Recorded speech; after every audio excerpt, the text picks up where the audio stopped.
Okay, so today we are going to be expanding on a bit of our market research. So we're moving towards market analysis. So today we're going to be talking about mainly the marketing plan section of your business plan. And we are going to be kind of diving into, what do you do with that market research and how do you conduct an analysis? Oh, there's Josh. I'll let him in here. So the purpose of this session is to kind of help you identify and research the information that you're going to need to make effective decisions for developing your serious competitive advantage, figuring out, your specific markets, creating that target market profile, and conducting a pricing profile. So before we jump into this, I just want to make sure that today's reading, you will need it for a couple of the activities today. So that is up on FOL under the homework tab. Make sure you've downloaded that. And then for those who need it, here are my slides. I'm just going to throw these in the chat as well. There you are.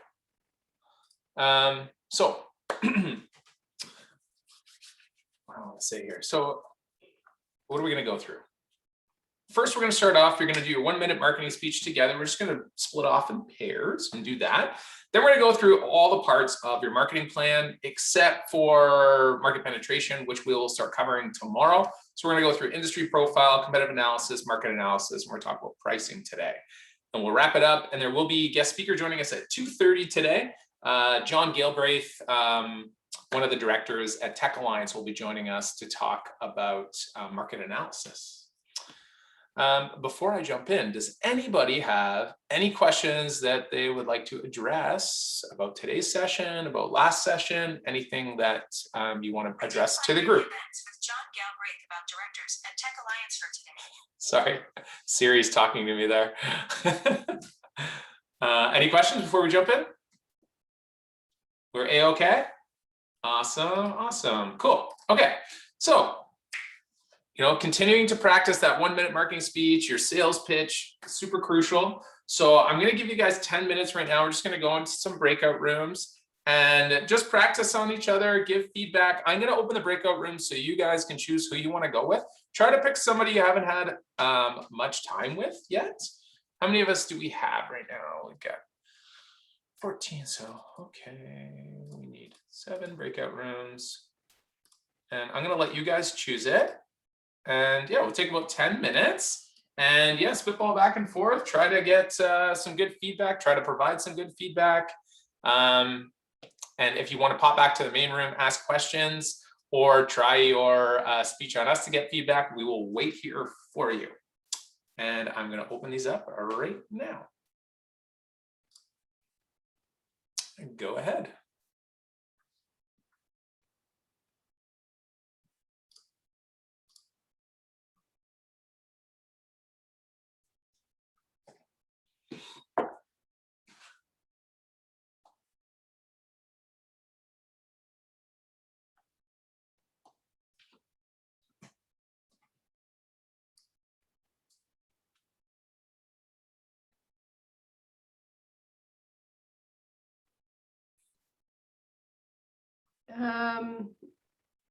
Bevity. Yeah, I don't know. Hold up. I'm gonna. What's wrong? Oh, Evity and I are just gonna chat, but Okay. Let's just both join room 4. Okay. Okay, see you there.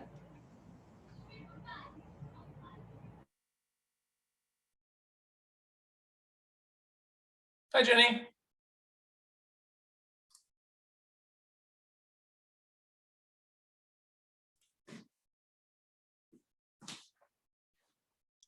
Oh, sorry, I was on mute. Hi, how are you? I'm good. How are you? Good. You're also still recording. Thank you. We'll stop that. I always forget. Hello, person watching this in the future. Hope you're having a great day. Okay, there we go. Well, I hope things are progressing well. No one popped back into the main session, so I'd love to hear. I'd love to hear how those are going. So we'll probably we're going to do the big group one tomorrow or Thursday. We'll see how we're doing for time. But I hope it's going well. I hope you're trying different versions of it and using that time to, practice iterations. If anyone does have questions and wants a sounding board, we're here and available also. But with that being said, we're going to jump into the core of today, which is talking about the business plan, part of the business plan, marketing plan, very key component of our business plan.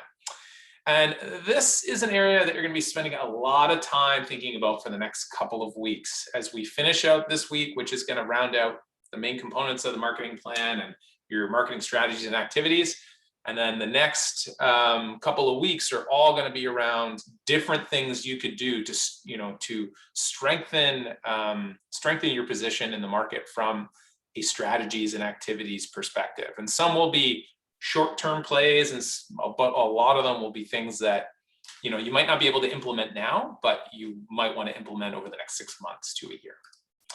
We'll start this part of the presentation off with this little comic here. Give you a second to read that.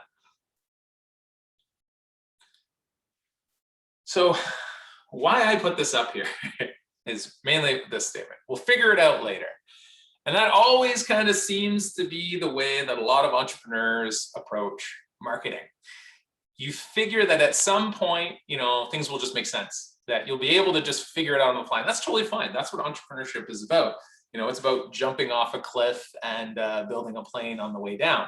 Sometimes you're just rolling with everything, and that's totally okay. I've been there, I've done that. But to get better, to get more efficient, to be effective, we need to have a plan. And that's why we're going to spend today talking about our marketing plan. So first off, obviously a definition. What is it? What's the purpose of it? Why is it important? Well, the purpose of the marketing plan is very simple. We use it mainly to define our market, specifically our customers, our competitors, and to also identify how you're going to reach prospective customers to promote your products and services. That's what it is. What does it do for us? Well, it helps us understand fully what is the true potential of our industry. It helps us to analyze our competition as well as our customers. It helps us to build on that competitive advantage that we started talking about last day. And it helps us very specifically to price strategically, but also profitably. And lastly, it helps us determine strategies and tactics for researching our target markets and learning more about those individuals who are very important to us, those paying customers. So the marketing plan essentially is our bridge to our customers. It's the bridge that allows us to reach our intended audience and sell our products and services to those individuals. And a solid marketing plan, it's based on thorough foundation, which is research and analysis. This foundation is the proven knowledge of your industry, of your market, of your competitors, and it helps us to create a clear path and strategy to attract these potential individuals and retain the ones that you already have. What would happen to a bridge if engineers did not bother to maybe survey the site, right? Take proper measurements, schedule logical workflow, anticipate weather conditions, and project volume and weight of traffic on the bridge? Well, it would probably crumble or disintegrate or maybe collapse, right? So too will your business without an effective marketing plan. So a strong marketing plan answers the following key questions, and it describes marketing and sales activities for your business. We look at, what are the significant characteristics of my industry? So we have to ask this question, make sure we know what are the characteristics of my industry. We'll go into this in more detail. We have to know who is my customer, not just the segments, not just the profile, not just the niches, not just the target. We have to know all of it. We have to know all of it. We have to know what's my competitive advantage, right? How am I different or better than my competitors? What's setting me apart? We need to know where will we spend our marketing resources. So what kind of ad spend will we do? What kind of resources will we buy? Where do we put our effort in our tactics and strategies? And we have to look at when will we spend on our marketing resources. That's just as important as where. We have to know when. What's the timing, right? Are you a seasonal based business? that focuses on holiday promotions and ad buy around holidays. Lastly, we need to know how much sales and profit that we anticipate from our marketing efforts. That's a big area that gets overlooked by early stage entrepreneurs. We make a marketing plan, we create our content, we make our strategies, but we don't actually make predictions as to what we expect to happen.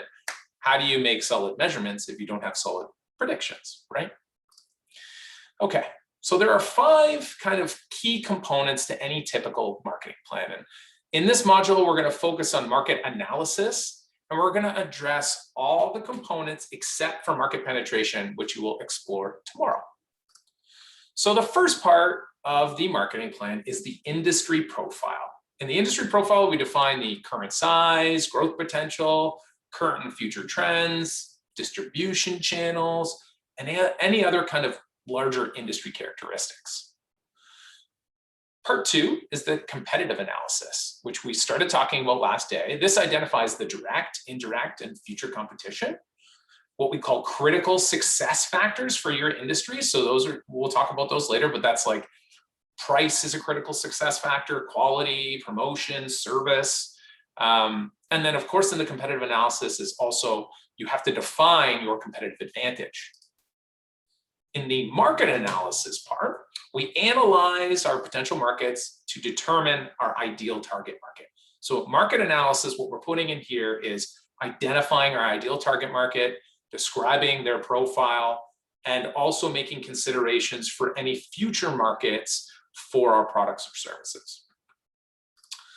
Number 4 is the pricing section. This explains your pricing strategy, pricing structure, and if you have, if your industry is more regulated, you might have pricing policies. And all of these you will use to position your business in the marketplace, and hopefully they're based on profitability. Lastly, we have market penetration. This details the brand and image of your business, its location, the marketing strategies, the tactics, the activities that you're engaging in. So that's often what when we talk about marketing, market penetration is actually what a lot of people are referring to, okay? So we're gonna go into each one of these in a little bit more detail. Just give me a sec here. So we're gonna start with the industry profile. Now that we have a big picture of the purpose and the content inside of the marketing plan, we gotta get to know some of the components. So what do you think is important to know about your industry? Maisie, what's important to know about your industry?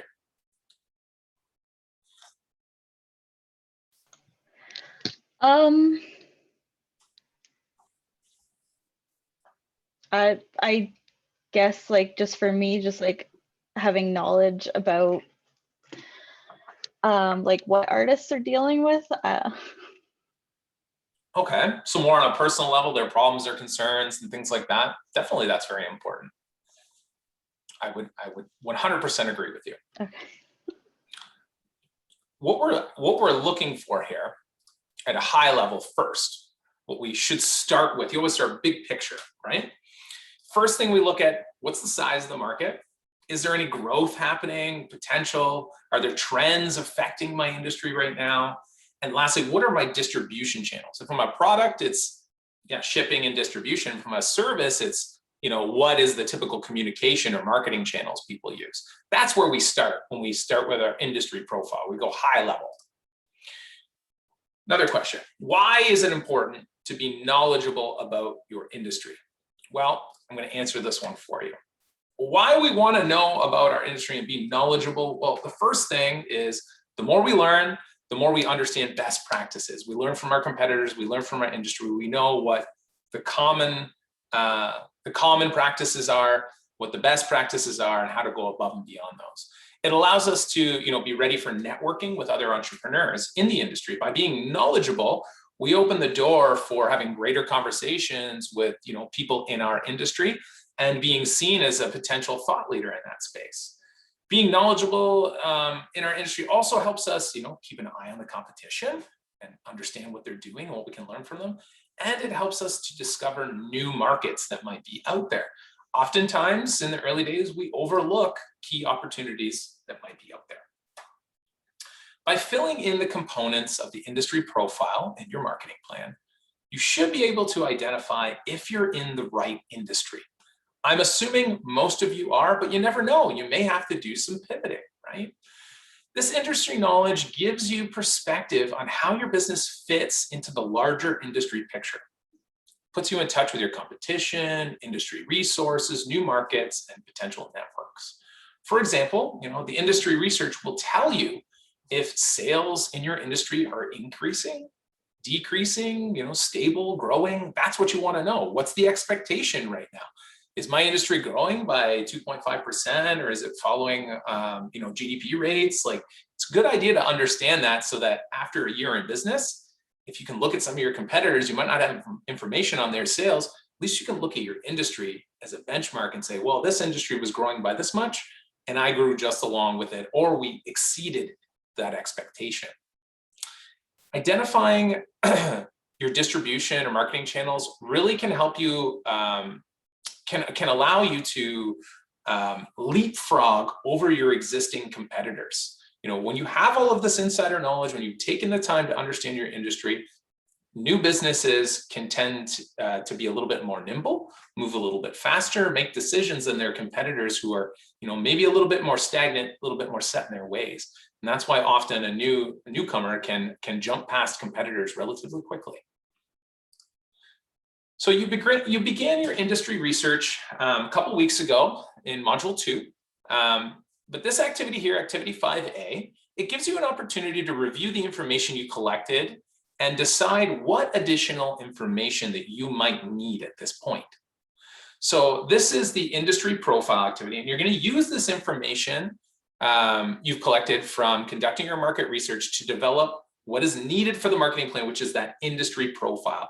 So this activity that you're going to get started on is actually, you're going to use all this information, go right into the marketing plan, which is obviously in your business plan. So we're going to do this activity, and you're going to take about 5 minutes right now. So you're going to jump over to page 197.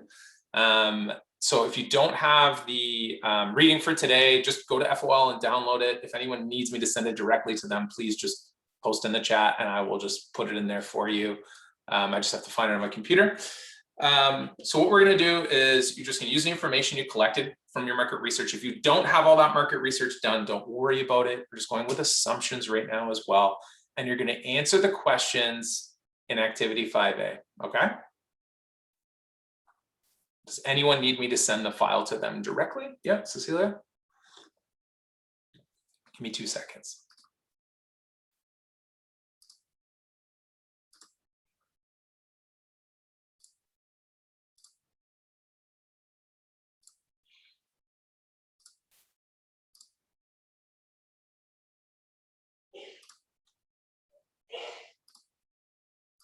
All right, there is the PDF and the Word doc there for you.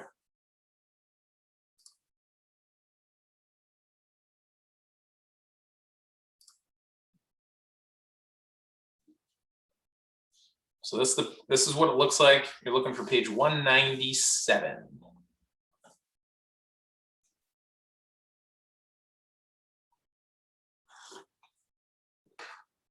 So go ahead, take 5 minutes, fill out what you can from that. And then we're gonna jump into a little discussion after. Not enough time, Dave. I know, it's never enough time. It's just to get you started, right? Your industry profile is something you're gonna have to do on your own, but you guys always have the Discord video chat rooms. They're open any day of the week. Anytime you guys wanna jump in there, it notifies everybody else that's on there that you're there and available. So take advantage of that. If you're looking to continue these conversations, it's always there. If you don't know how to use the Discord video chat, let me know. I'm happy to show you how to access that as well. Tracy, you don't know how? Okay, stick around after, remind me, and I'll walk you through it. So I hope that led to kind of at least what you do know, what you don't know, more information that you need to collect. But I want to call attention to one thing I said. Just thinking that, this question, I get it a lot. Why do many entrepreneurs not take the time to do market research or study their competition, determine their competitive advantage. A lot of the reason is that, unfortunately, we think that whatever we're offering is just better than what's available in the marketplace. Or you think you don't have that much competition because your product or your service is unique. You believe that once someone knows about what you offer, they're going to just want it from you exclusively. This is a fallacy. This is a lie. This is dangerous. It's bias. Get it out of your head, okay? You need to truly understand your competition, your competitive advantage. You need to know these things. It's very important, just not assumptions, okay, guys? So this is going to bring us into competitive analysis, which I know we started last week a little bit, but we're going to go a little bit deeper here, okay? Now, obviously, I've rammed it down your throat a lot here. Understanding as much as possible about the competition helps you define where you stand in the marketplace. That's why we do it. We need to really know that. If you're the only competitor, well, that's amazing. But the downside of that is you have no one to compare to, which means the next person in is going to compare to you. So it makes it a little harder to know, what's going to be right and what's going to be wrong. But when you determine how to enter a market with your product or service, you'll want to feel confident about how you're going to differentiate your business from the competitors. That distinction is what we call our competitive advantage. That's what we discussed our last couple of days. And in conducting your research, you identify those real or potential competitors that are possible threats to your business. Now you've done that, you've identified them. We need to analyze these competitors' strengths and weaknesses and determine how you can compete against them effectively. So to refresh your memory about a competitive advantage, it's the advantage that a business has over the competition due to its price or by offering sought after benefits distinct from the competition. And a competitive analysis includes knowing your own competitive advantage that you have over the competition due to this price or benefits offering, okay? Now, some key points here. Market research, including this thorough analysis of competitors' strengths and weaknesses, it's necessary in order for you to know really what your advantage is. So if you haven't done the analysis on your competitors, you don't truly know what your advantage is. Competitive advantages are directly related to your business's features and benefits or unique features or assets when they are compared to your competition, okay? These include, when we talked about production or distribution efficiency that provides lower pricing, specialized knowledge that you might have, location, scarce resources, things of that nature, okay? And businesses often, as we discussed, they often use quality, convenience, customer service, reputation, or price as their main competitive advantages. Oh, I didn't realize that wasn't up there. Sorry, guys. So now we're going to talk, so we talk about competitive advantage. We also have to talk about critical success factors. These are the basic activities that your company has to do well. So if you ever went through Business Model Canvas with me a long time ago, these would be your key activities. But now we're calling them critical success factors, a bit different. We elaborate on them a bit more. This is the things that your company has to do to compete effectively in the marketplace. They are the characteristics of businesses that people look for and look at when they're choosing where and why to buy. So these things directly impact customer satisfaction because satisfied customers become loyal customers who prefer to buy from you. And you may have a clearly defined competitive advantage, right? You might be lucky, but learning the critical success factors in your industry and in your market, that also improves your chance for success. So let's give you an example.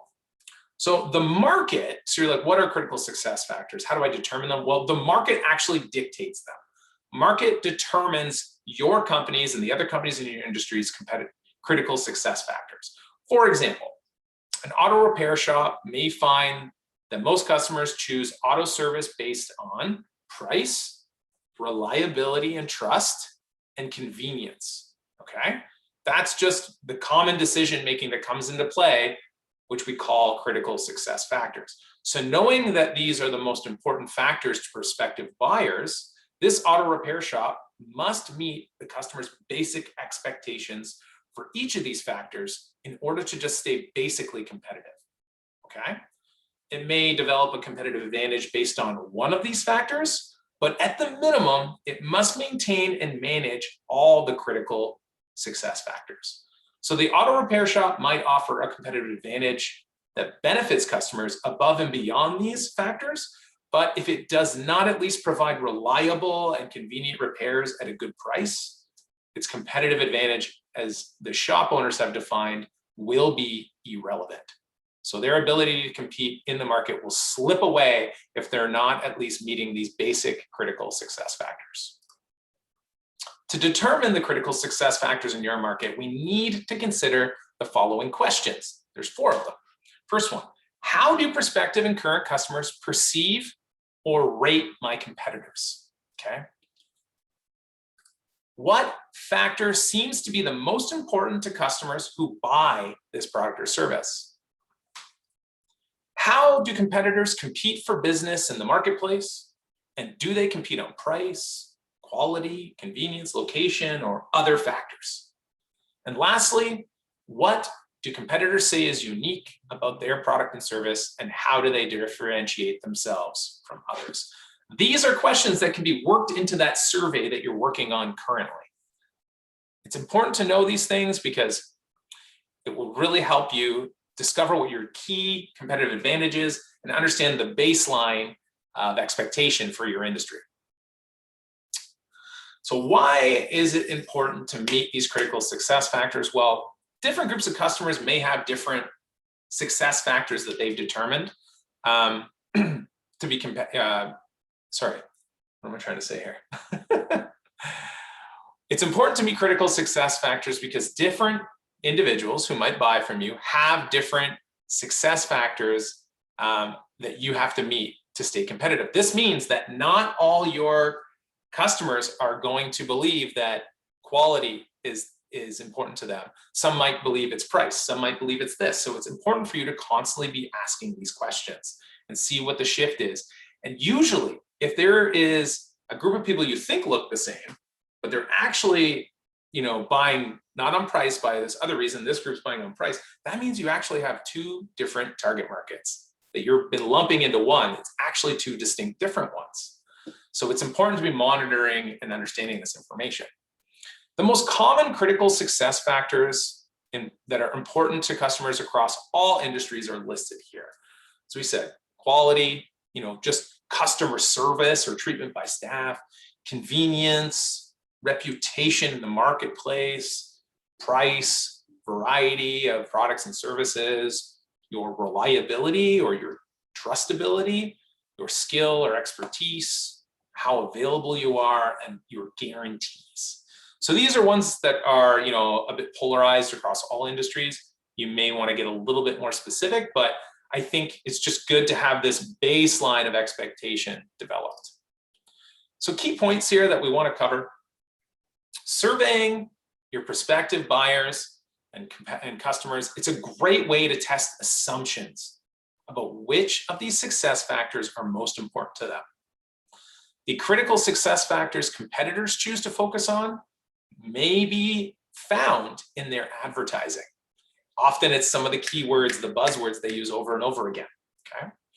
Your competitive advantage may also be a critical success factor in your industry. So there's overlap here. And lastly, entrepreneurs who do not know what factors are critical to prospective customers may need to collect additional information through market research. So if this is like, I have no idea, you probably need to get out there and start doing a bit more research, asking a bit more questions.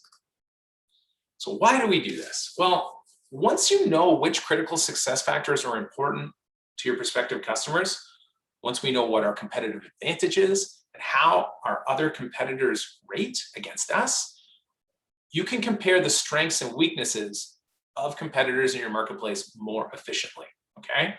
From there, it helps you to determine how to properly enter a market. And you can promote your company's strengths and develop a plan to improve its weaknesses once you have this knowledge. Okay, any questions about that?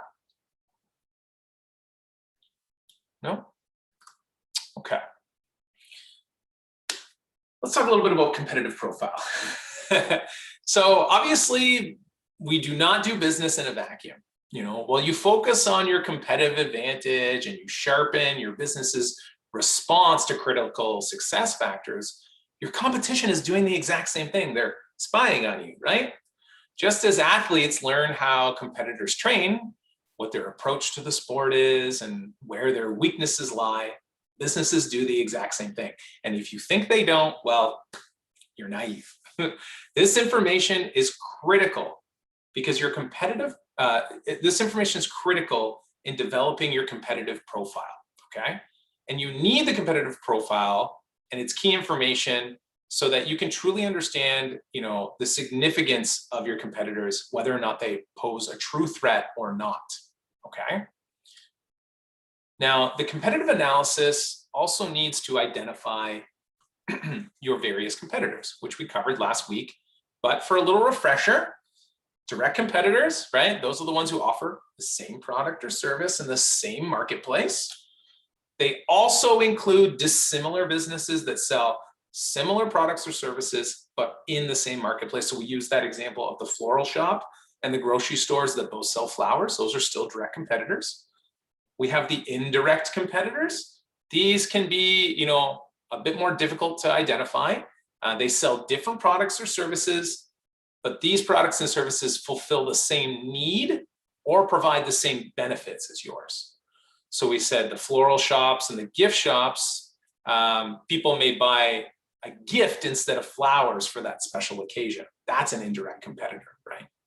So although a profile of your competition may focus primarily on direct competitors, you should also invest time in considering, is there future competition here? If I have a low barrier to entry business, you know, what does future potential competition look like? Is there a lot of people entering this marketplace to compete alongside me?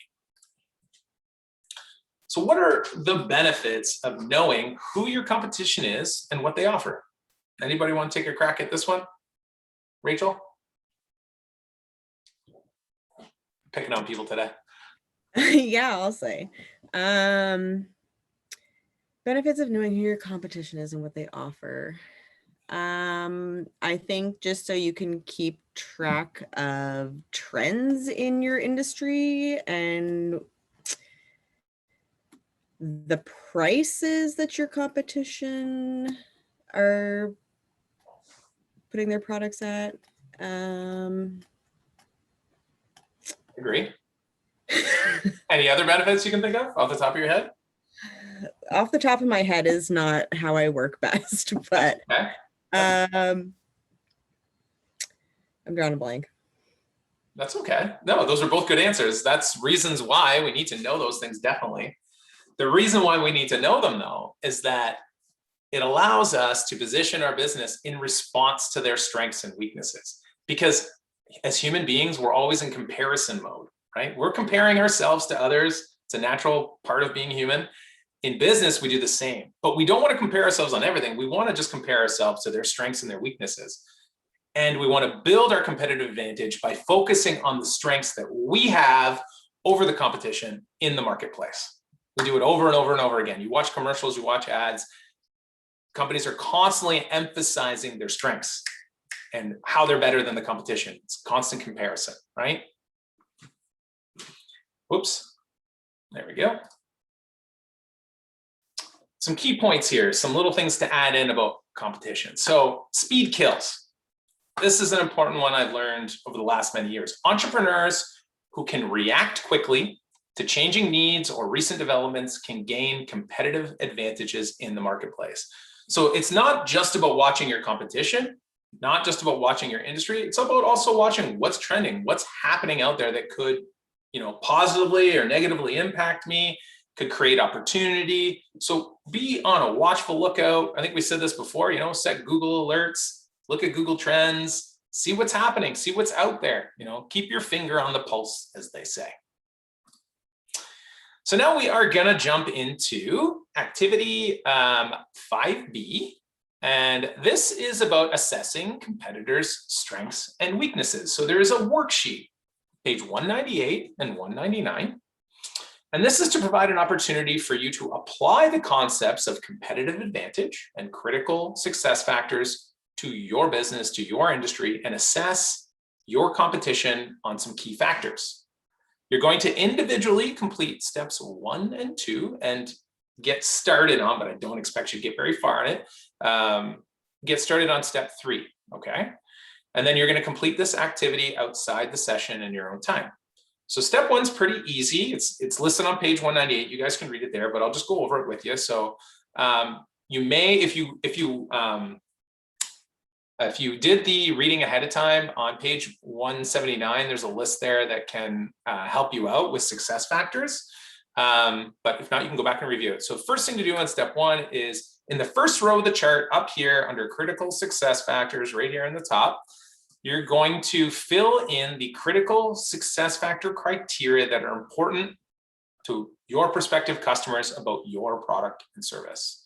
If you don't know what factors are most important, obviously you need to gather more information through surveys or focus groups or more research, but I'm sure you have an idea of what they're concerned about, at least right now, okay? Member price, quality, all those other things, that's all listed in the reading too, if you're looking for more success factors.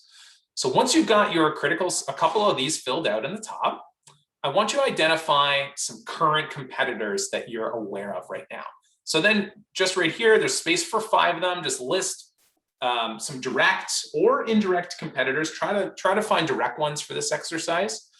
And then step 3 is then you're going to rate how well you and your competitors meet each of these critical success factors. Okay. So you're going to use your research or things you already know about your competitors and rate each business's, including your own, against each critical success factor. We'll do like a scale of 1 to 5. So 1 and 2 indicate weakness in the critical success factor. 3 indicates adequate, and 4 to 5 is more of a superior strength in that critical success factor. Okay. Now you may want to write in each box the specific ways each competitor meets that particular success factor, but I don't expect you to do that today. It's totally fine. So we're going to take 5 minutes, head over to the sheet on page 198. You can also just use a Word doc too. You don't need to use these tables on there. Do it however you want. It's pretty easy to lay this out. And we'll take 5 minutes and just fill out what you can. And then in groups of 3, we're going to just do a little bit more sharing. Okay. So take 5 minutes starting now. And if you have questions, ask away.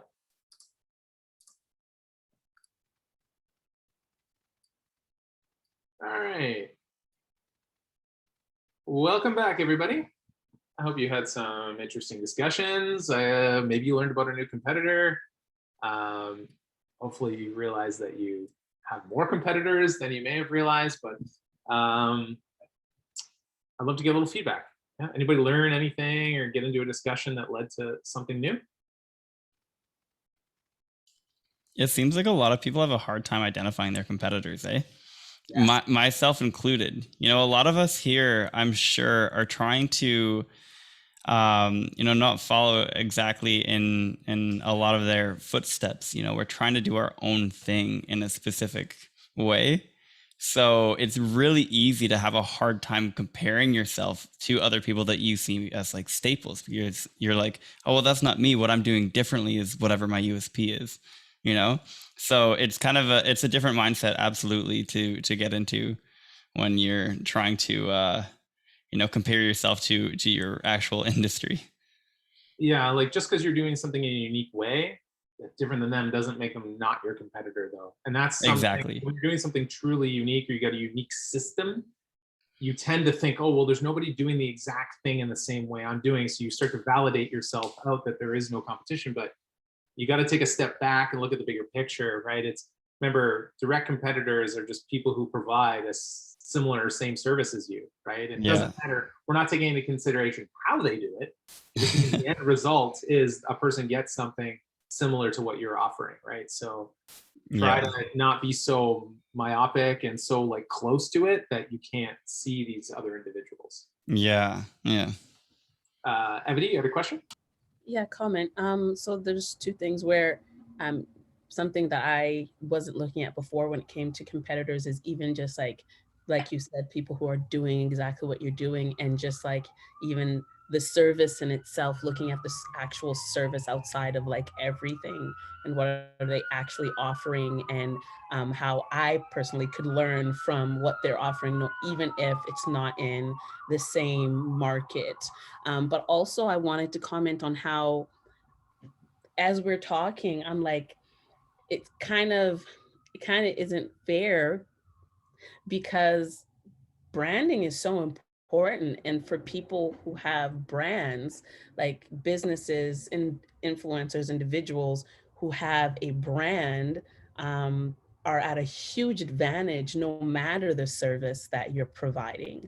So that's kind of, I was something that I was just like, oh, well, that means branding is so, when we're talking about what makes you different, people are like, people buy from people who they like. Some people buy, crap services and products, but the brand and the people they love. So I'm just like, is that, like, how is that not the same thing when, or why aren't we talking about that when we're talking about competition? Why are we not talking about branding when we're talking about competition? Yeah. Well, that's a good question. I think that kind of falls into it. Like, that is a critical success factor of that. That's why that box is empty.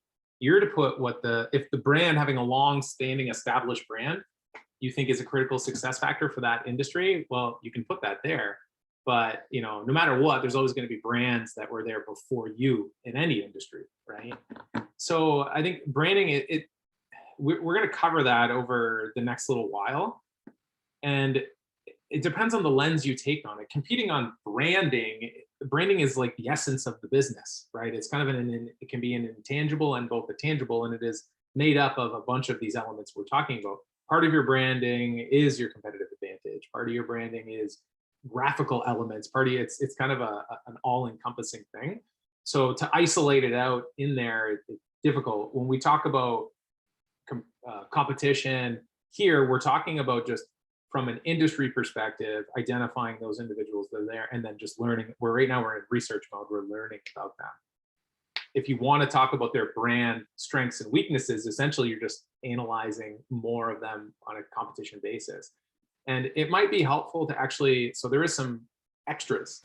We have a SWOT analysis framework that you can go through that might help you. And you can put that contingent part in the SWOT analysis of brand and start analyzing it as well. I put it up on FOL in today's stuff. And it's another worksheet for you guys to go a little bit deeper on your competitive analysis, not just, okay, what do I know about them? Where's some strengths? What are some weaknesses? This is a bit more time consuming to go through, but it does provide quite a bit of value to start analyzing them on specific things. So yeah, I think branding is a key element in there, but it's hard for me to kind of pull that apart without pulling apart a bunch of the other things we're going to talk about right now. I'm like, like, for example, with Abigail, she's doing hair care product for Black women, and everyone else is. Yeah. So doesn't it come down to, like, of course there's other aspects of it, but wouldn't it just come down to branding? Okay, so then tell me, okay, what is the branding that makes it unique? Do you see what I'm saying here? Elements of branding are found in other pieces, right? Part of your branding is going to be your pricing. So branding is essentially positioning with a graphical overlay on it. Okay, right. It's also storytelling. It's also a lot of things. It's hard, right? It's an catch-all term for a lot of different things. But yes, of course, it can come down to branding. It can come down to price. It can come down to the availability of her to purchase the right resources to offer the right price, right? There's a lot of elements that come into whether or not she can compete with these other individuals. It's not just having the right look and the right feel and the right brand and talking about the right way. There's a lot of other factors. Okay, so I want to let John in because he's here and he's waiting for us patiently in the waiting room. So Kelsey, can you pop him in? Sure can. So we're going to expand on this conversation. Let's see if I can put him up here. John, are you with us? I think so. I think I'm in. Hey, everybody, how you doing? See a big picture of myself. That's all I see. We can turn that off because you're actually here now. There we go. Great. Yeah. Hey, good to see everyone. Good to see everyone. Nice to see you as well, John. Thank you for joining us today. We really, really do appreciate it. Let's everybody give John the leap in wave and say hello. I feel like we're actually together for a second. So John has graciously given us about half an hour of his time to help us talk a little bit around market analysis and maybe glean how he's positioned a business successfully in the past. So I've sent John over some questions that he's going to go through. And just to give you a little bit of background for those who haven't met John, because I think there's a couple of those in the audience who have met with you before, John. But for those who don't know, John is, he's just an awesome dude that works over at Tech Alliance, but he's an entrepreneur with 20 years of experience working with startups and scaling businesses alike. He thrives in client-facing roles at all stages of client relationships, from prospects and cold calling to pre-sales and procurement, to closing the deal and keeping customers for life. He has led project deliveries from some of the largest sporting brands on the planet in Major League Baseball and Little League International, and has implemented systems at international governments like Israel. In the later stage of his career, he has moved his focus to the people and products behind the business. And he has led high-performing product teams and has helped reorganize companies to meet the demands of scaling products. Most recently, John joined the team over at Tech Alliance to increase access to entrepreneurial support in our ecosystem and de-risk entrepreneurship as a career. And with that, John, I thank you again for taking the time to join us, and I give you the floor. Well, thank you, David, and it's great to see everyone. And I know we only got a short time together here, so I thought today I could tell you a little bit of a story first, and then we'll dive into the questions, because I wanted to set the stage and give you a bit of context. And I actually don't know. Can I can share my screen. I can, and I will do so. Let's see.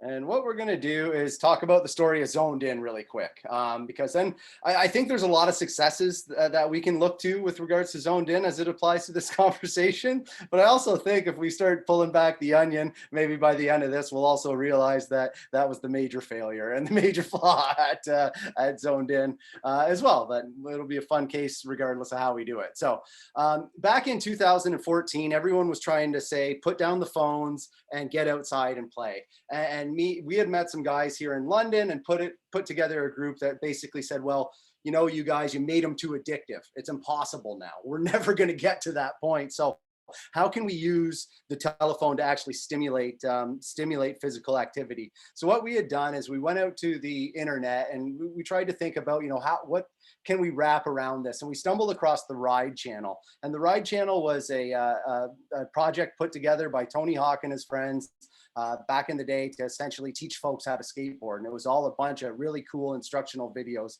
that were really well done. So what we did is we took them and we actually organized them into levels from the easiest to the hardest. And you can see over here, there was basically three main components. You would actually play the game. So when you logged into the app, everything was locked. So you would, level 2, you would do a Bibelheimer, and you would open it up and it would show you the instructional video on how to do a Bibelheimer. And then you would do one yourself and upload it to the stream. If you got a thumbs up, that means that you did it. And people are validating that you've done the trick. If you got a thumbs down, you didn't do it. And if you did it, it would unlock the next trick for you to do. And we'd actually move through it. So the next major part of it was compete. Traditionally, folks would have to go to Southern California. Just like to be an actor or an actress, you go to LA, you go to Southern California to become a professional skateboarder too. So what we wanted to see is that, is there professional skateboarding talent that's being untapped? And can we create this kind of local rankings and rankings all throughout it, and what we were going to do.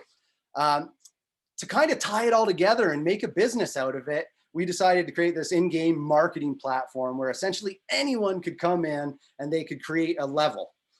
So you could have, use your own content, your own videos. If you were a skate shop or a brand or a pro skater or a coach, you could put this stuff up and actually use this to engage with your skateboarding community in different ways.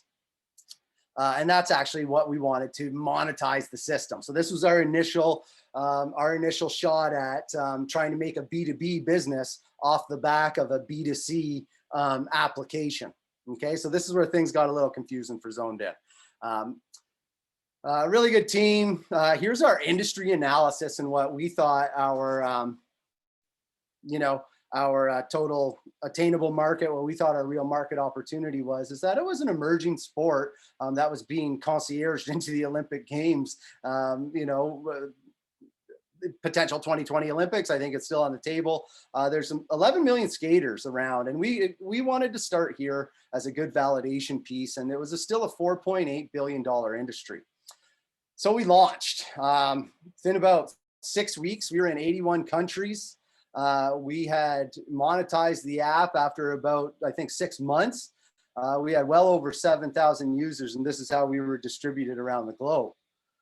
We had attracted brands from West 49, Zoomies, the Active Network. We were doing levels for Tum Yeto, and when I was a young skater kid in Ridgetown, Ontario, Tum Yeto was kind of the big deal. We were doing stuff with Element Skating Camp. And effectively, so that's what we did. I'm going to stop sharing now. That gives you kind of set the screen about what was Zoned In and kind of the mission we were on and the success that we actually we were able to grow on. So first, let's talk about that. And let me just look at the question. So how do you keep up a current track of industry information? Well, that's a really good question, because at that time, it was all social networks. And we had an opportunity with skateboarding that there was only a few larger kind of players. And this is where we thought we got really, really creative, and we thought, wow, we're marketing geniuses. But there was a couple other skateboarding apps on the planet too. There was Nike SB app. That was a lot like ours, but you would actually earn credit to buy Nike stuff. And it was just like another way of consumerism, right? And skaters are 100% counterculture. So they were like, no, that isn't cool. So at the same time, when we were growing so fast, Nike was actually decommissioning an app that they had tried. So from a competitive perspective, we thought we were like, wow, product market fit.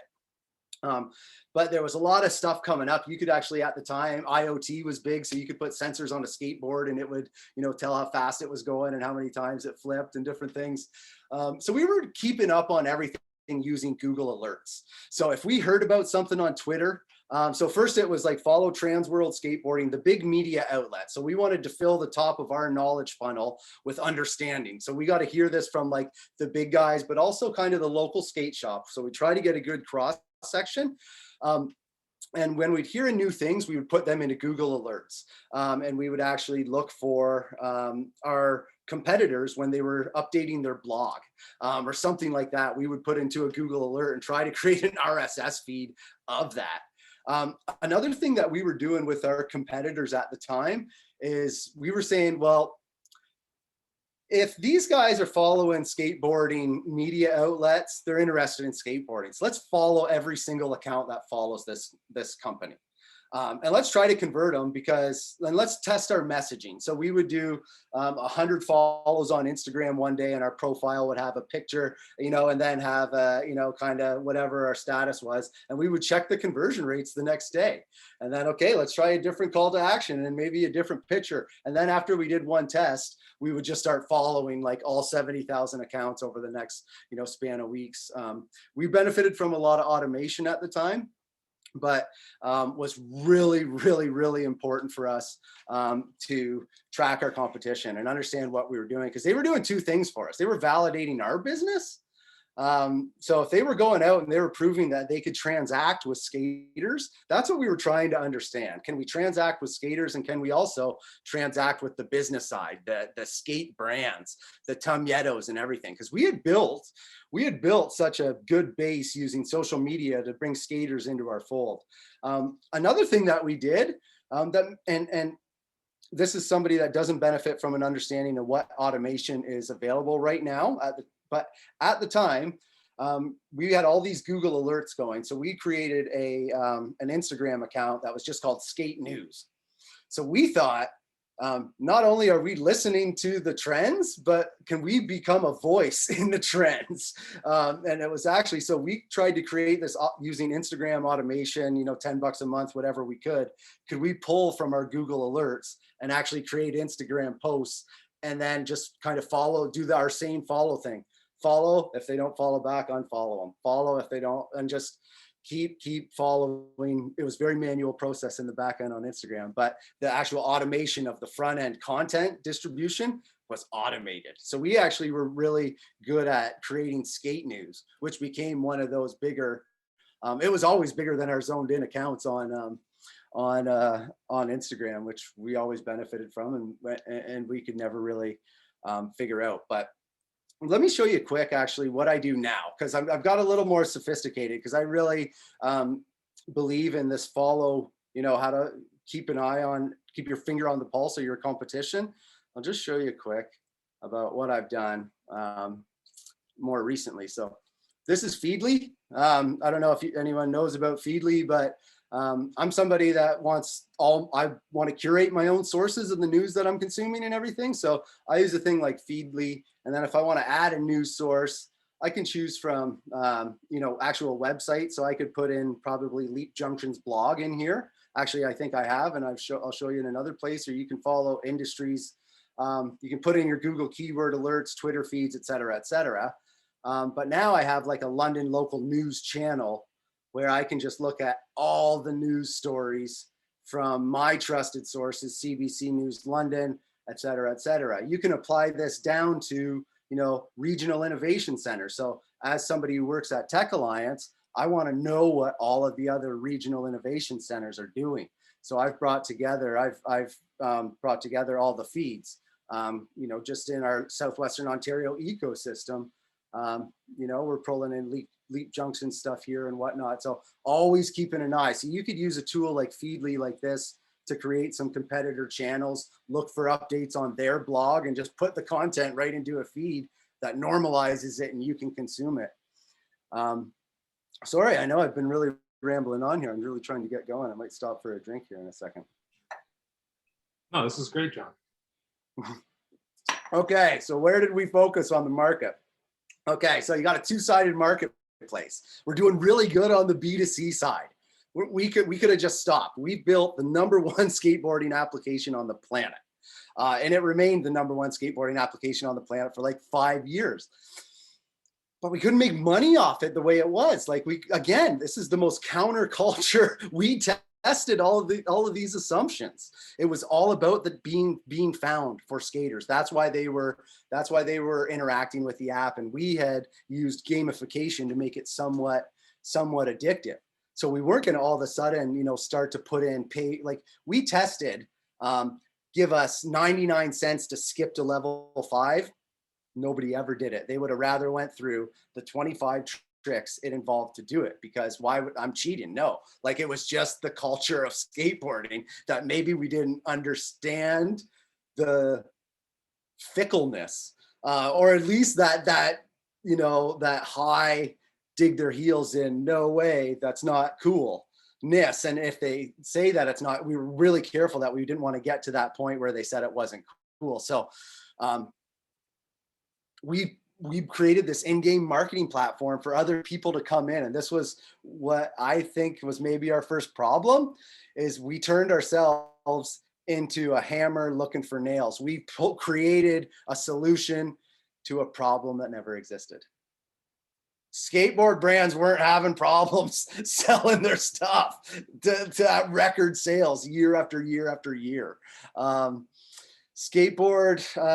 Local skate shops weren't looking for digital ways to engage with their customers and distribute digital coupons. We totally didn't do any of that. We assumed that if we built a strong B2C business, brands would be lining up, because in any other market it was user submitted content that they were like, skaters were literally submitting content with them wearing these t-shirts with the brands logos on them with user submitted content that we were trying to sell back to them. And they're just like, no, no, put that on our Twitter. No, we don't need to. Like, it's not a problem. So all of a sudden, that was really, I think, the market analysis nightmares. We had created our whole. We knew that we did a build it. If you build it, they will come. We did a field of dreams. So in hindsight, I'm somebody who, honestly, it was never about the money. We were more like, Zoned In started by accident. It started more or less that we said, can we prove Canadian Tire and Participaction wrong? Is it wrong to believe that they've made phones too addictive that we now can't put them down and separate ourselves to go outside? Do we believe that that's for the most part true? I think we all do, yes. So can we leverage the phones to make people do things? Yes, I believe we've proven that. It was our opportunity because we had all those awesome skate videos from the Ride channel. It was our capacity because we understood social media automation at the time. So we could actually build a marketing voice that said, here's what's cool, skate news. It was like one of the bigger skate Instagram accounts at the time. And then we could just drop in content from @Zoned In. And then it felt like the industry was promoting it. So a little bit of smoke and mirrors in that regard. But I think that ultimately we didn't figure out what the problem was on the other side. And it turns out there wasn't any. And the brands in the market are actually more counterculture and more sensitive to change in their marketplace than anyone else. We had a really good partner in West 49. And this is where it starts to get interesting about what if you guys pivoted to just become a loyalty program where you could actually, and that was what we felt was wrong with Nike. Is Nike just built a loyalty program for Nike, but they were like, you guys could build it for the whole industry so people could choose and then they could spend all the money back at West 49. So we tried to sell it to them.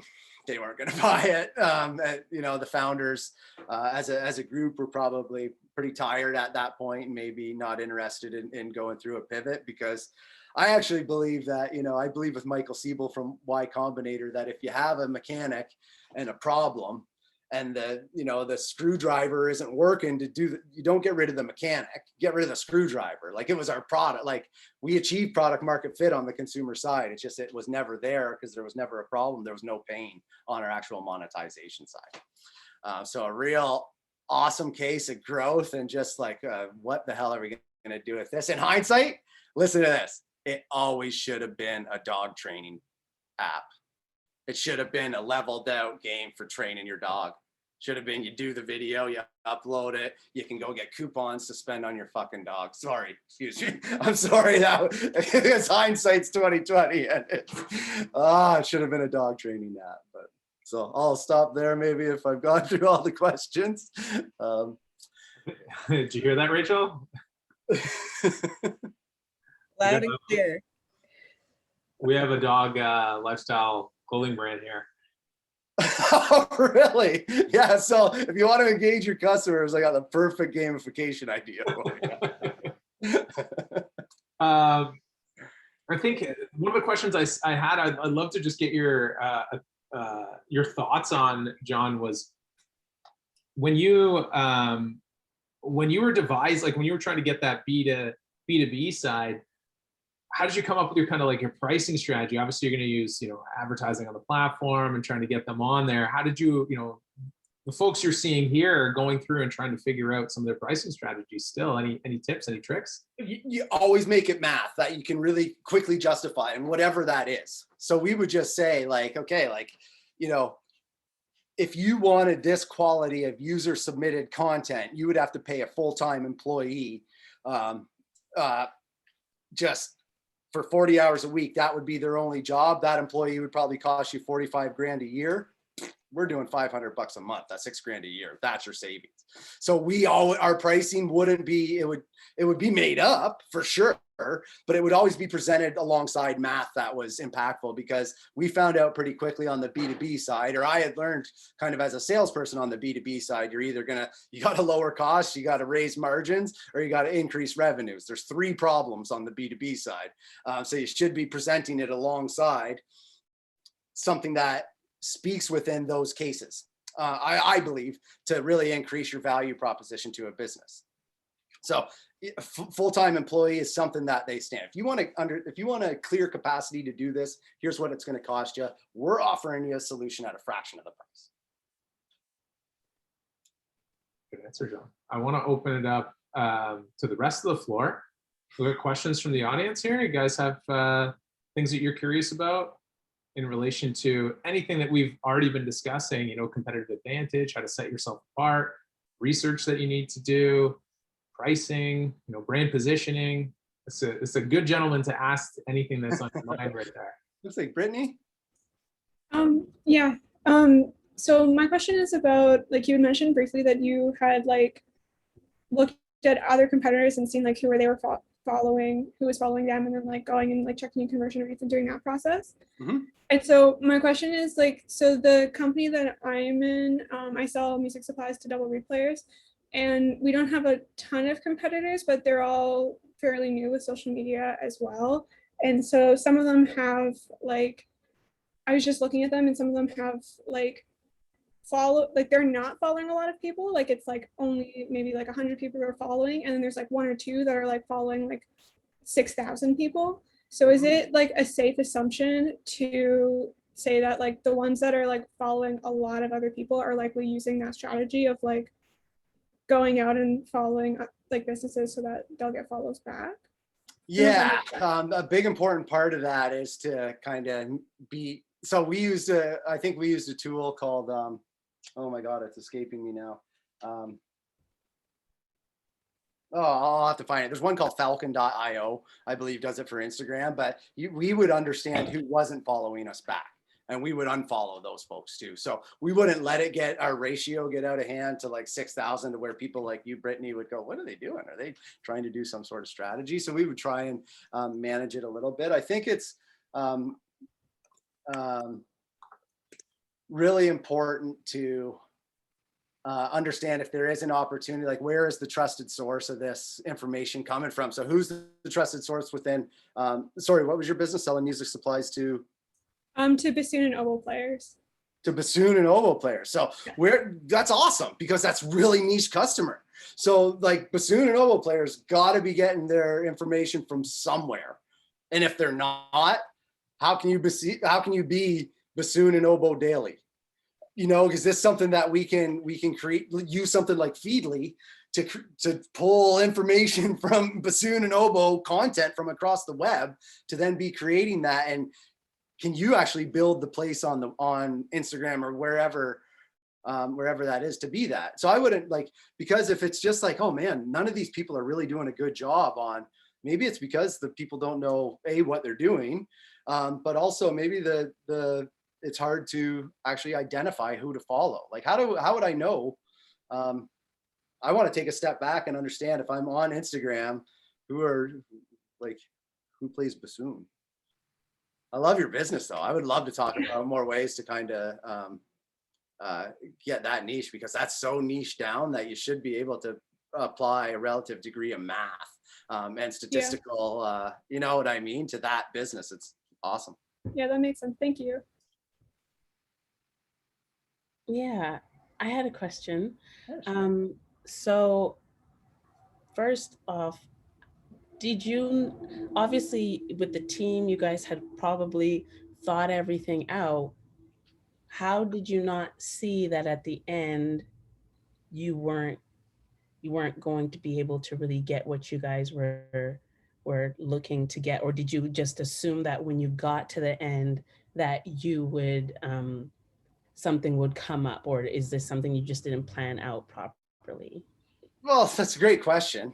It's a great question. I think so. When we had planned so long to go to market with this strategy, that if all we got to do is execute on the consumer side and build up that critical mass of users, and the market will want access to them, and then we can just charge a monthly fee. It can be nominal, but we just want commitment. And as building a company, we need to make an investable company. And in all the rage is always that monthly recurring revenue. So we needed something, and we weren't going to try and charge a subscription to our players. So that was the one thing, is that it was so sure in our mind, because software as a service was so easily somewhere else, and we're revolutionizing it for these folks. Why wouldn't they want it? So yeah, really poorly thought out. And I think we got a couple long no's too, because when we went out to test this, we would talk to brands and say, look, we'll do the content for you. We'll set it up for you. and let us just show you the results. And so we do that. And again, we deliver coupons and drive the traffic. And then that's when we were like, okay, you guys ready to get up and running and sign on? And that's when they're like, oh no, we would have got that traffic anyway. Like we would have made those sales. Like we didn't need to send them through you guys to lose and that's what we never validated. The value, like the value proposition was there and they would have used the service. Mhm. But they weren't willing to let us participate in the margin. Okay. That's the question that we never validated. Okay. So they weren't willing because they believed they would have got that sale otherwise. As a team, we were dysfunctional. As a team, we were dysfunctional, and I would say all of us take a huge role in Zoned In's failure, but ultimately it was this failure and an ability for us to see beyond our visions of what we thought Zoned In was. So it was that idea of like, if it's going to be anything else, I don't want to do it anymore. Like, and that was really, again, in hindsight, like wakes me up some nights and I'm just like, John, like that's, yeah. Right. And I asked that because I'm on the opposite spectrum where I built this app, and then now my service that I'm doing is helping Black business or organizations or influencers create content for my app. So I'm looking in the future that hopefully I'll have enough valuable content on the app, which is like a social justice platform, that people now want to pay to be on the app, but the app itself is free.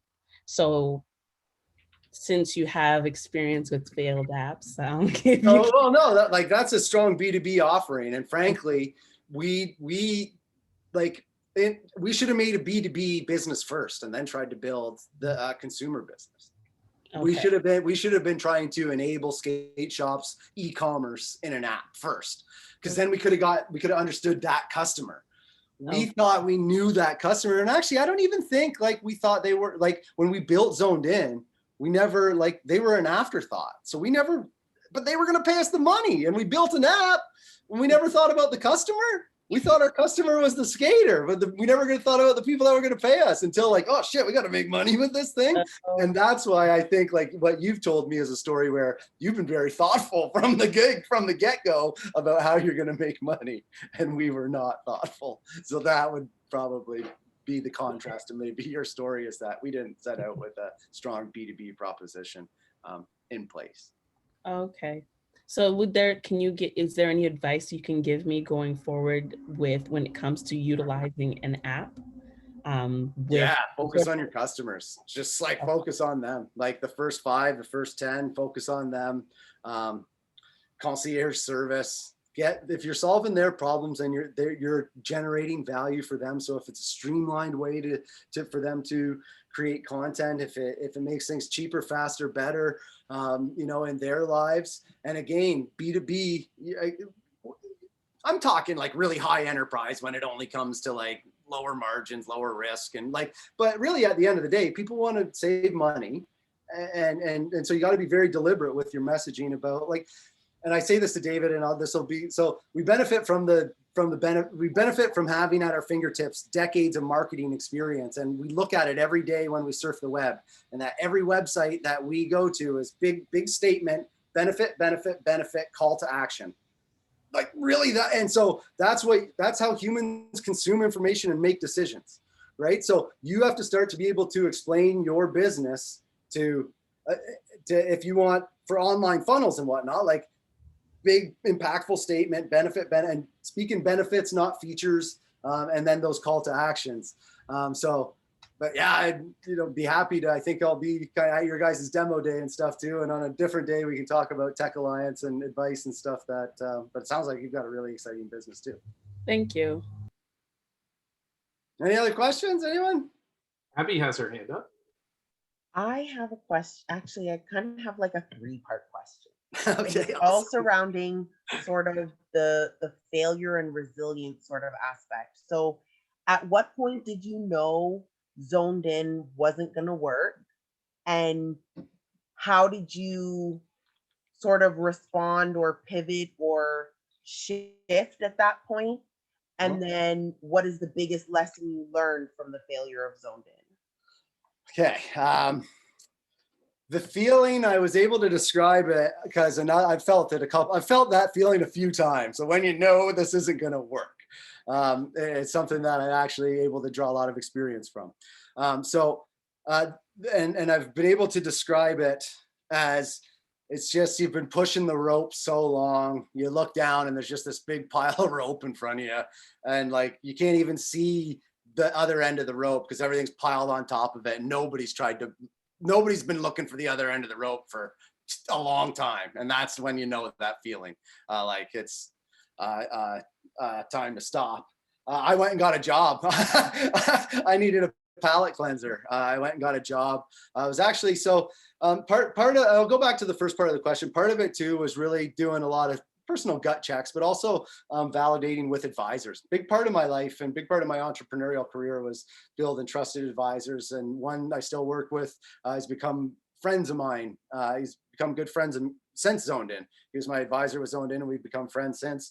And he was helped me walk through it too. So like I was emotionally intelligent enough to know like I should talk to somebody about it, and he represented somebody good enough that I could talk to about it. But really, like, it was heartbreaking. But I actually, in talking to Ashraf about this, I asked him for a job and he hired me. So it actually worked out really good. And we went on to start another business together, which also ended up in a rope pushing situation, but it was another great learning experience. Refocusing, and again, pivoting, I believe is part solving the same problem, with a different product. You can pick your product up and go do something different, like the dog training app or a number of things. It just, there's a lot of things that have to line up. There's team, there's budget, there's timing, there's opportunity costs. What am I giving up to do this? And so all of those things really have to line up in a startup. For me, and it wasn't there anymore. So to take it anywhere else. And what was the third part of the question, Abby? Sorry. Biggest lesson you learned from Zoned In failing, like from the failure aspect of it? It's that entrepreneurial is too risky as a career. I went to college in 2000, the year 2000. I went to college, and there was only one school in Canada that offered an entrepreneurship course at the time. One technical 2-year college. It was in Lethbridge, Alberta. So I went to Lethbridge, Alberta to college. I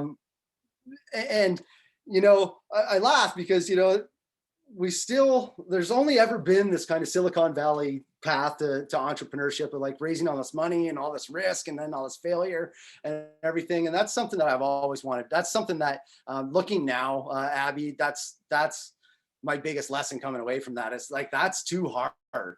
That's way too hard to always achieve and to try to model after. I think I guess I'll end this question, and maybe it'll kind of drive home my point of what would happen if doctors still 90% of the time failed when they tried to do something new like that, like that, right? So that's what my biggest lesson is it needs to be de-risked and better understood, and best practices shared, and there needs to be a lot more talking between entrepreneurs, I believe.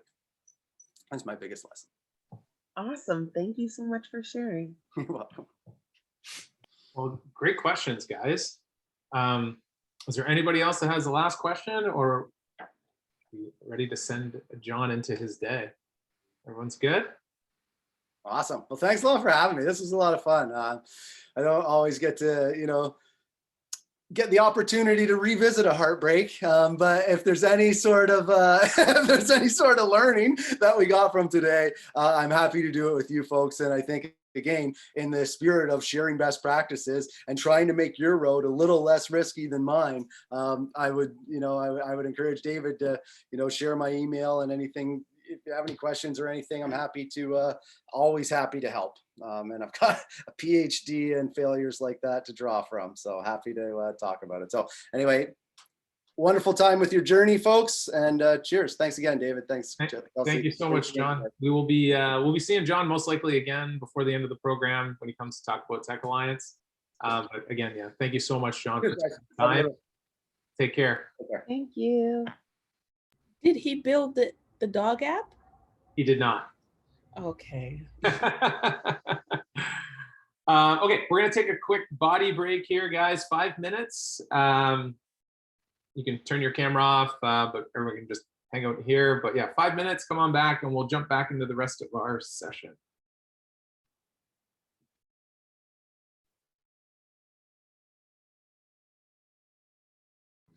Kelsey, can we chat? Sure can. I think.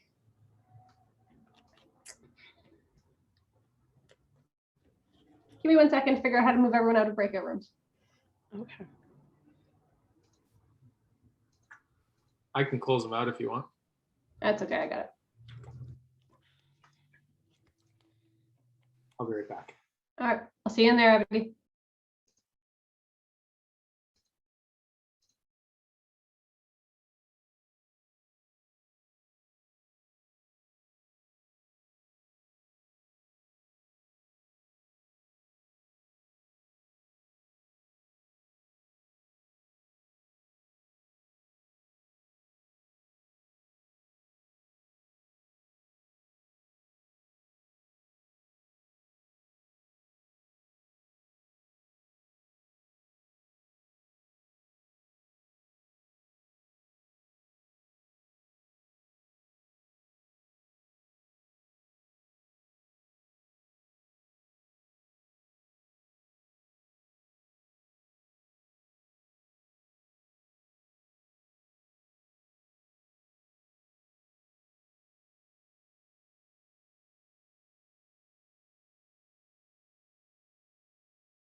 There you go, turn the recording back on. But I think it's important to get that perspective. You know, we always hear in the media about all everyone's great giant successes. Rare do we hear about when it doesn't work out.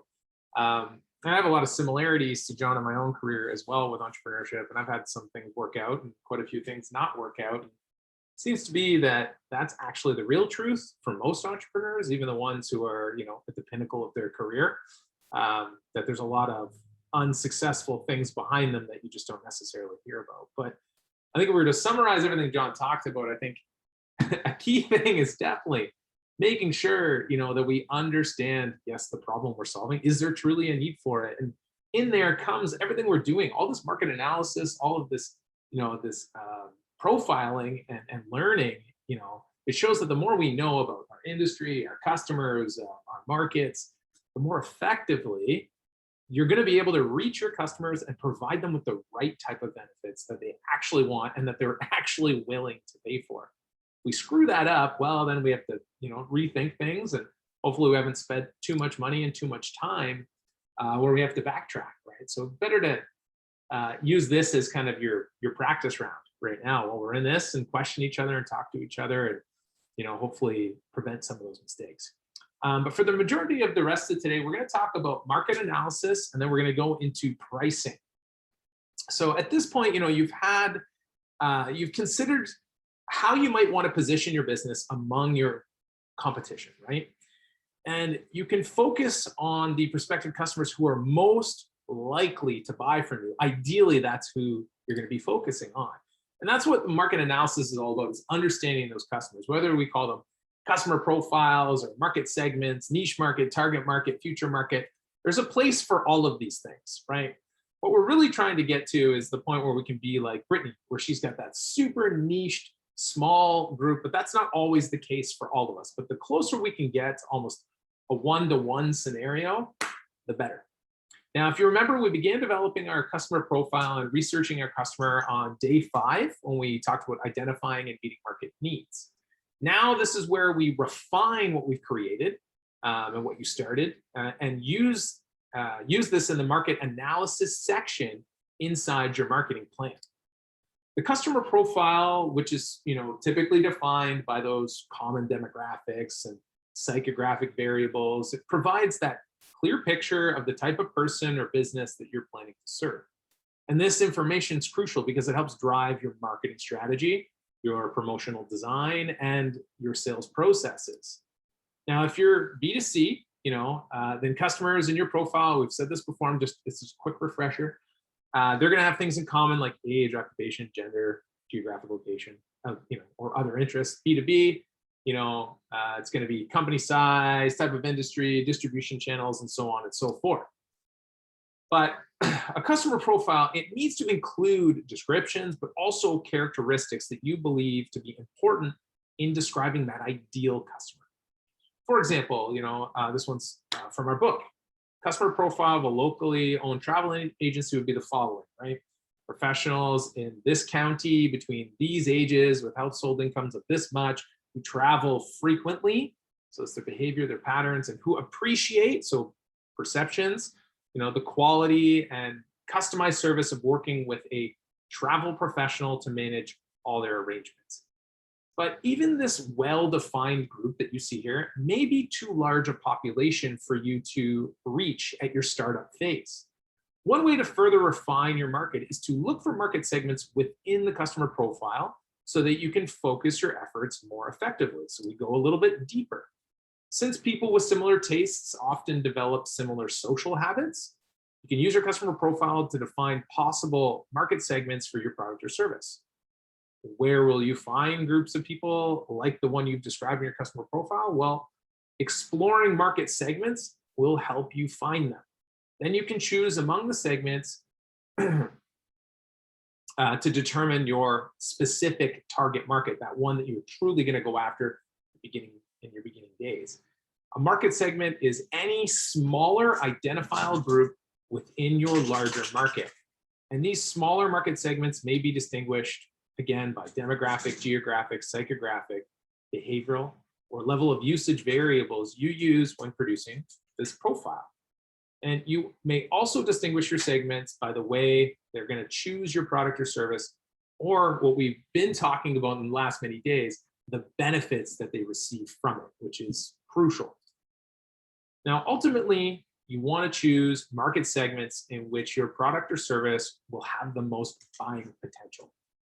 And a well-constructed matrix like the one you see here can display the various identifiable markets for your product or service. Hold on one second. Dog is making a lot of noise. Okay, buddy. Go ahead.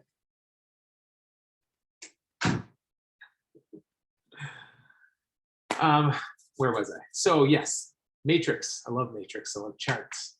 And a well-constructed one, it's going to help you, visually see the various identifiable markets for your product and service and be able to segment them based on critical success factors, into your features and benefits.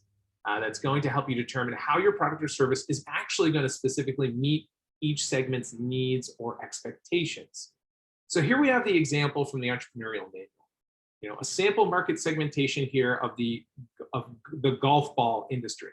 It focuses on 4 potential market segments. We have the high handicap golfers, recreation golfers, skilled amateur golfers, and professional golfers. Each of those markets can then be classified as to its demands, okay? So for example, the high handicap golfer might be most interested in a durable golf ball with a low cost, right? So, but the corporate market might want a ball with a recognizable brand name.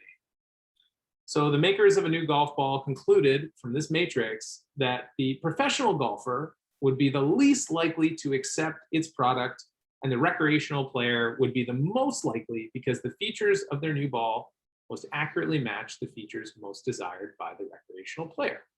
This is why we do things like this. This is why we try to, we put up our features, our benefits, and we score and ask questions of our potential customers to find out what they like and what they don't like, what they care about, what they don't care about, so that we can actually make educated decisions. And using a chart as simple as this is just one way that you can do this.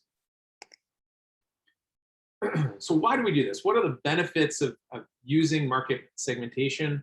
Well, it helps us identify, more than one group that's actually interested in your product or service. It enables you to evaluate the size of your market segment and help you, actually reach it and understand its profit potential. If we look at John's example, they had a great product, but and they even had a pretty big market segment, but they really didn't understand the profit potential, right? So this is why we do this. One segment's going to be more profitable than another. They may have thought that their B2B side was going to be where all the gravy was, but there was no profit potential there, right? And lastly, it helps you identify market segments that are going to be underserved, easier to reach, and maybe possibly the most receptive. So it just helps us understand what else might be out there. Now, the most successful entrepreneurs recognize that they have the resources to reach only a limited number of people in the general market, especially right now in your early days. They know that trying to reach everyone described by their customer profile is impossible. And even reaching everyone in just one market segment may be cost and resource prohibitive. You may only have $1,000 for the rest of the year to do on marketing. For this reason, you got to target your marketing efforts and resources towards potential buyers specifically chosen for a time period, for a particular time, okay?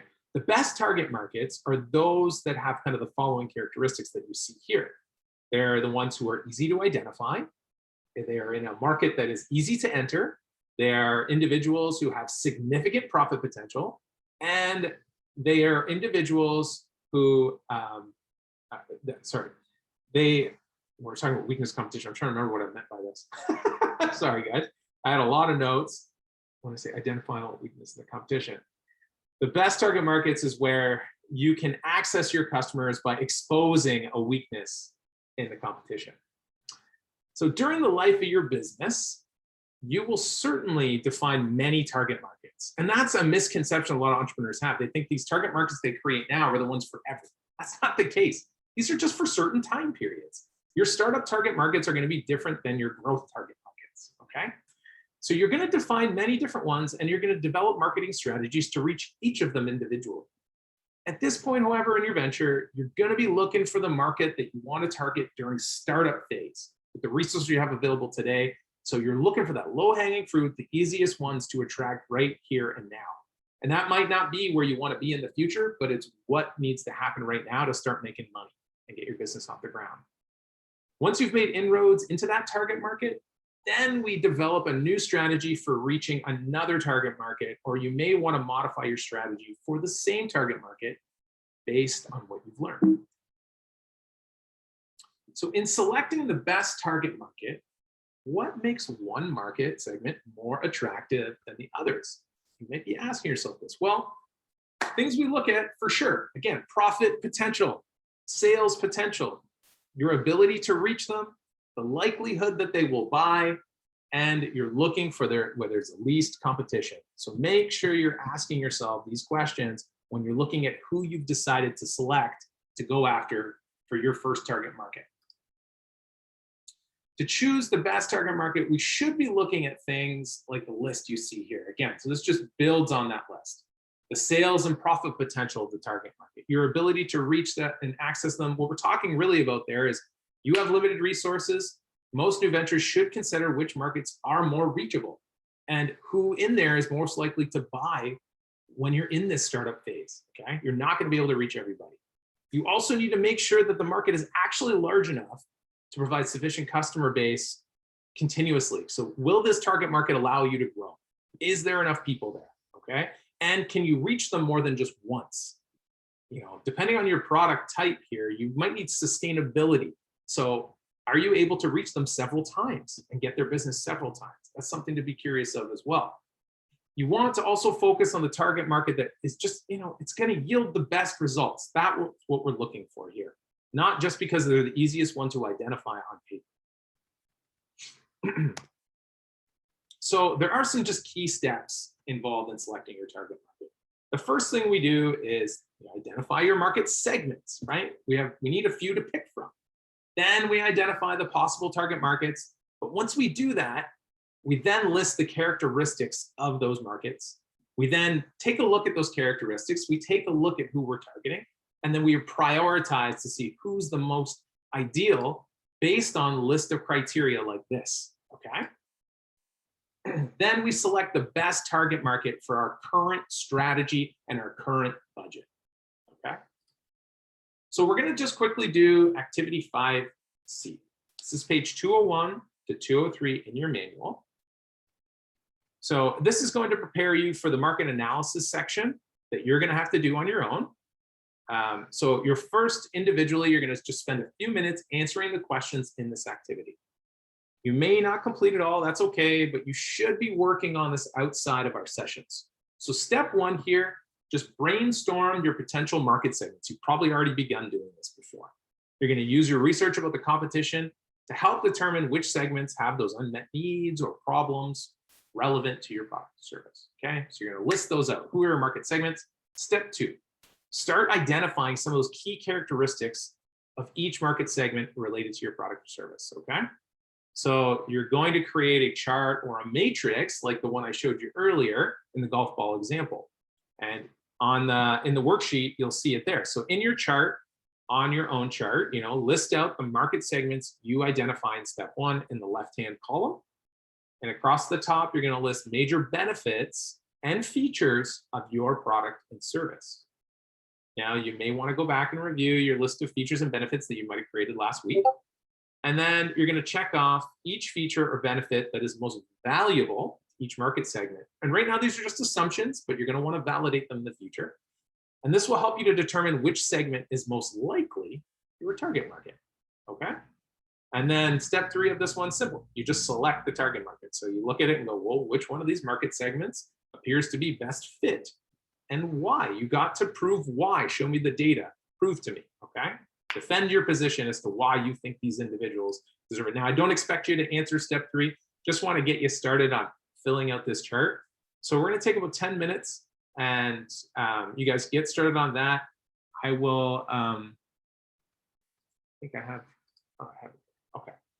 And then what we're going to do is we'll go into groups of 3. You're going to describe who your ideal target market is, and the other group members are going to recommend any additional information to help develop a description of your target market. Okay, so take 10 minutes, jump over to page 201 and get started. If anyone has questions, feel free to ask away.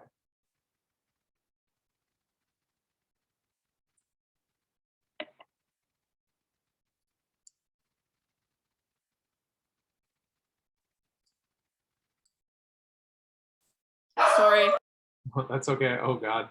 It's noisy over there. So some key points here. to set prices, you need to understand the psychological aspects of pricing as well as the financial. That's why we say it's a bit of art and a bit of science. And pricing can be the key to profits and can directly affect the number of units sold. Prices are too high, people might be unwilling to buy. If they're too low, they might assume the product or service is of low quality. So there's a balancing act in there. So your price should be consistent with your brand image, whatever that might be that you're trying to convey. So as we said, pricing is not an exact science, but there is a process. And there are many factors at play, and you may need to make adjustments to how you price your products and services after you actually start the business. That's okay. Lots of companies do it, constantly changing their pricing. But in order to get your best initial price point, you can use this 3-step pricing process to make the task a bit easier. The first thing, we'll go into each of these in detail. First thing we do is we evaluate pricing position and constraints. Then we consider pricing strategies and policies. Then we actually set our prices. So the first part, step 1, the pricing process. So this is about determining what range of prices is for your product or service in the marketplace and your constraints. So your pricing position is essentially whether you will price your product or service at a lower, higher, or parity or same price point as your competitors.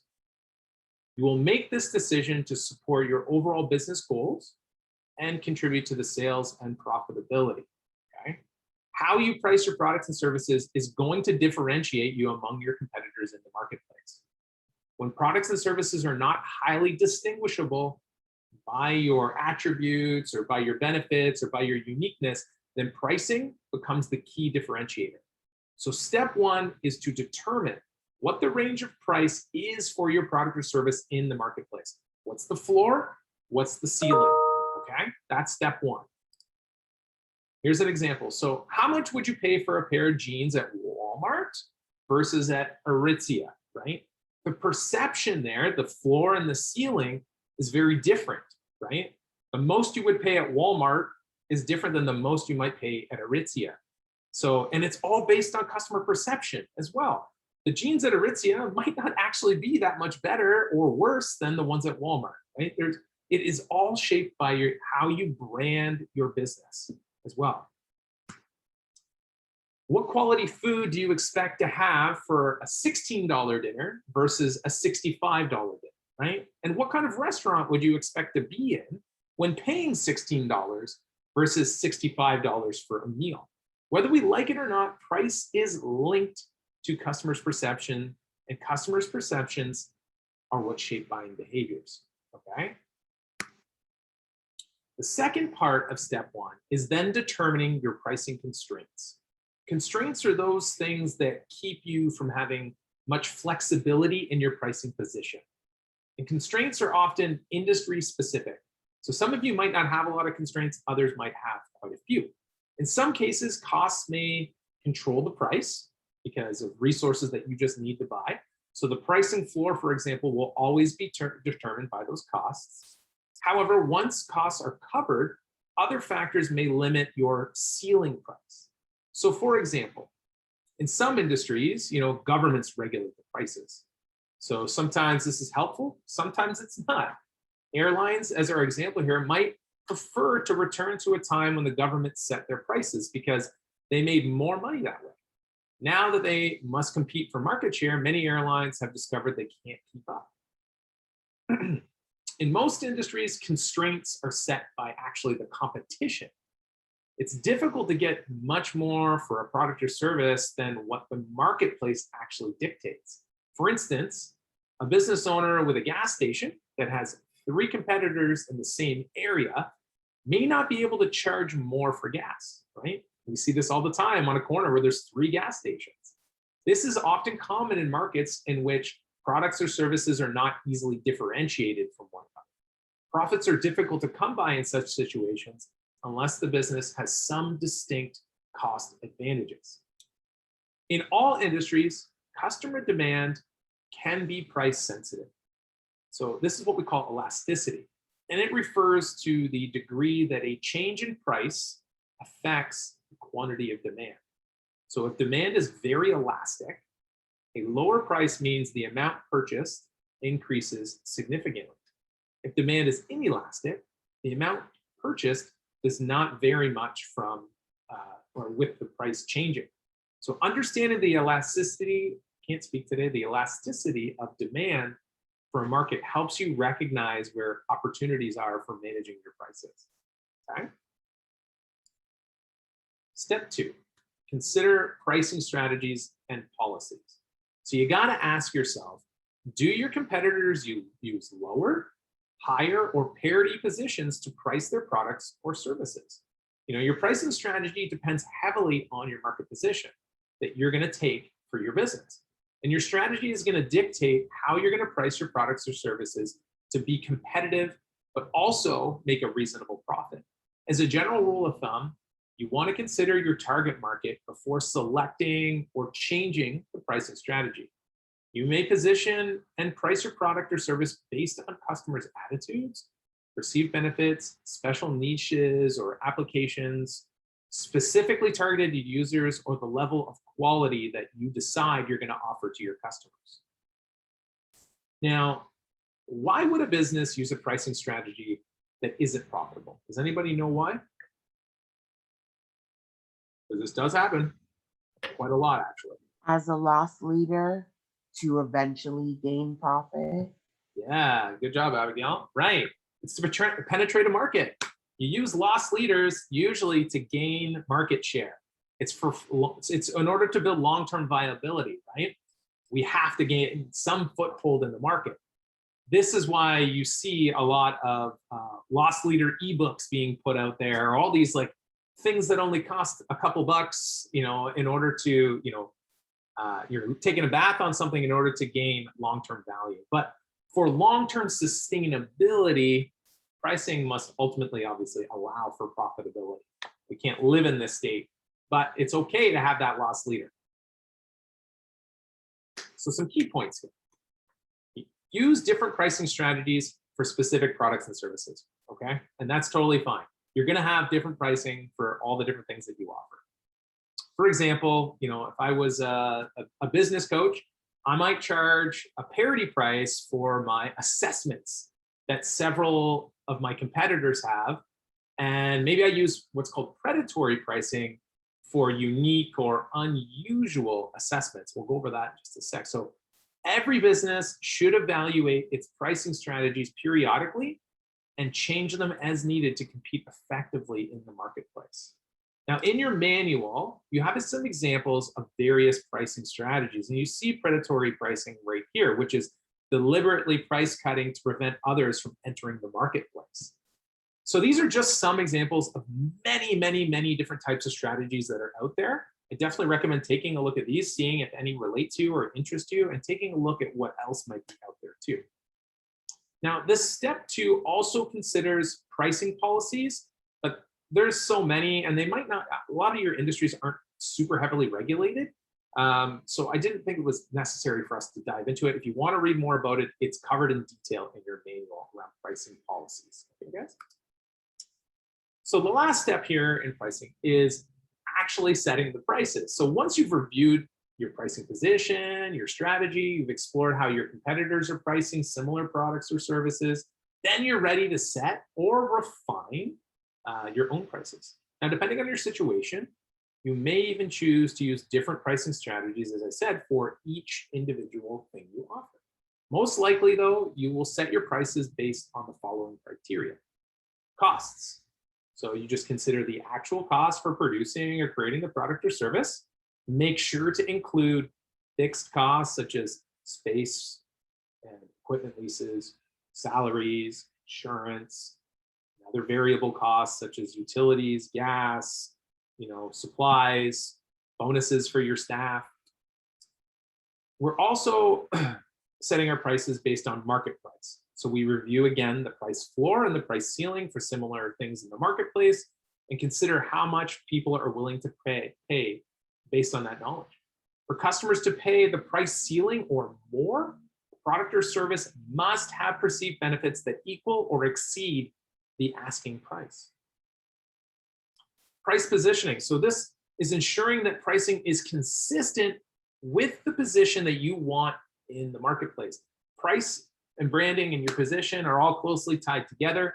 So make sure that it's consistent with the perceptions you're trying to give off. If you want to be a luxury brand, charging the bottom of the barrel price and to enter the market is probably a bad strategy. And then lastly, return on investment. You need to factor in the profit margins you expect for a predetermined time. So don't forget about that, okay? In addition to market prices, this competitive pricing positions and pricing strategies, what else do you need to know before you can actually price your products and services? Well, probably already know this, but it is the cost to run your business and also make and sell your products or services. There's all these other considerations, but don't forget about the most important stuff, right? Don't forget your costs to run, make, and sell, okay? Now, there's many other factors in the market that also influence how we set our prices, which then affect almost every aspect of our business. How you price,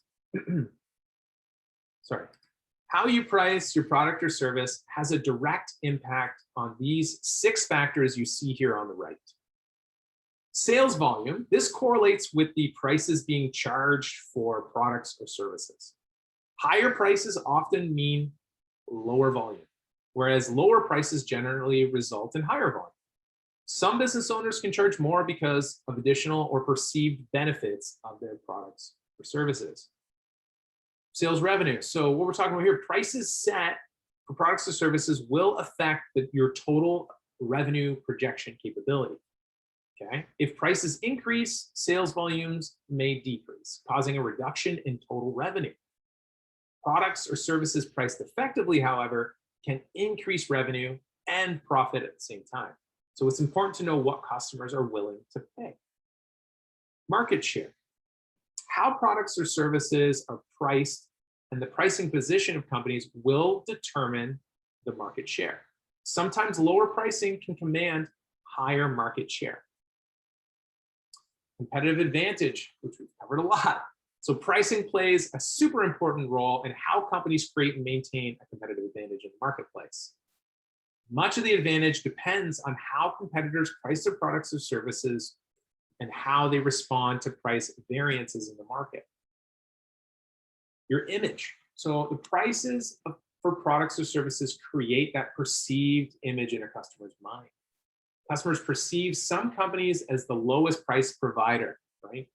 Use Walmart as our example earlier, while they believe others are the market leader for quality products with high-end margins, like Ferrari, for example, right? Lastly, profitability. So pricing affects a company's gross margin and also its net profit. Along with sales volume and revenue, products or services, your pricing is going to determine your overall profitability. So lots of things to take into consideration when we're setting our prices. Now, some of the key points here is we need to know what competitors are charging for similar things and the range that customers are willing to pay for them. At the bare minimum, you should at least know that. We need to make sure to set prices that allow our business to cover its operating costs, provide you with a salary, and generate a profit to reinvest in business growth. Prices may set differently, prices may be set differently for both primary and secondary products and services, okay? As well as your margins on those products and services. And then lastly, you should set pricing objectives before you determine prices. So that's key. Make sure your business objectives, your profit objectives are determined before you actually set your prices. So it can sometimes seem more difficult to price a service rather than a product. So for those of you who have a service or have a combination product and service, just going to cover some quick little details around that. What time do we got here? Oh, shoot, it's already 1:15, is it not, guys? Okay, I will summarize this part and I'll put it up there because I want to let you guys go. Oh, it's 4:03. Okay. So we're going to jump ahead then. Judge Judy, you're telling us to move on. Sorry, guys, I fell a little bit behind. I just want to point out one last thing here. So market analysis, this what we're talking about today, it's critical for developing that sound and feasible business plan because market analysis requires that additional time, additional research that most entrepreneurs overlook. If you weren't in this program, you probably wouldn't have this driven down your throat of how important this is. So don't do this. Don't skip it. The best ideas for launching a new business often unravel in this section. Marketing strategies that you will develop are based on your understanding of your industry, competitors, and your customers. So take market analysis seriously as it becomes the foundation for developing assumptions for your sales and profit projections. Okay, so I'm going to jump to our action steps here. So stuff to watch out for this week. At the end of the reading for today is your industry profile, which you already started at your activity. That's action step 5.1. So you're going to take that activity you already started and you're going to just start building that into your detailed industry profile, which is going to basically be built in your business plan. In there, remember, we're just describing our industry with growth potential, trends, opportunities, distribution channel. And then action step 5.2, that's your competitive analysis, which you started again today in your activity. Action step 5.3, and that is your market analysis, which we talked about again today. So going through those market segments, determining which one's got the best opportunity and which one's most ideal for this current stage. And then action step 5.4 is starting to look at your pricing. So state the pricing position and your strategies of your competitors and determine the strategies that are going to best meet your needs for your business. And that, again, is going to be going in the business plan as well. So with all that said, at the beginning of the day, I said, the marketing plan is the bridge for you guys to reach your prospective customers and promote what you're going to offer. Marketing strategies, these are developed after this part, after this thorough analysis, because financial projections in your financial plan are based on the assumptions that your marketing plan makes. Then it becomes important that you spend time developing a sound market analysis, because your financial projections will be off if you haven't taken the time to do this. So tomorrow's module will build on the decisions that you have made in today's module, and we will look at developing marketing strategies and activities to complete your marketing plan. So with that, I'm done. I'm sorry I took so long. I apologize. And if anyone has questions, I'm happy to stick around for a little while. And if not, send you off into your day and say, enjoy. And I will see you tomorrow at 1 o'clock. Farewell. Dave, I was just wondering if I can set up an appointment maybe for tomorrow to go over some of my survey questions. Of course you can.